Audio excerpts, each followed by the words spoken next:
5 গুণ খাইলাম, তারপর চুম্বু, তারপর চলে গিয়ে কোথায় বক্স আছে সেটা দেখলাম। বক্স ভাঙলে আমরা অনেকগুলো কয়েন পাবো। এখানে শুধু আসে কয়েন দিতে, সব বড় হতে আসে না, সর্বোচ্চ 5 থেকে খেলা যায়। তো আমরা একটা বক্স পাইছি,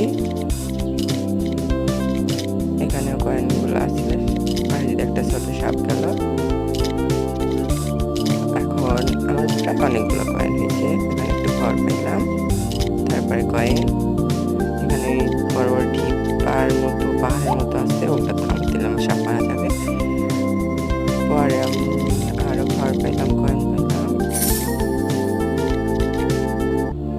তারপরে একটা সাপ কামড় দিতে দিল না, ও আর একজনে দিয়া দিছে।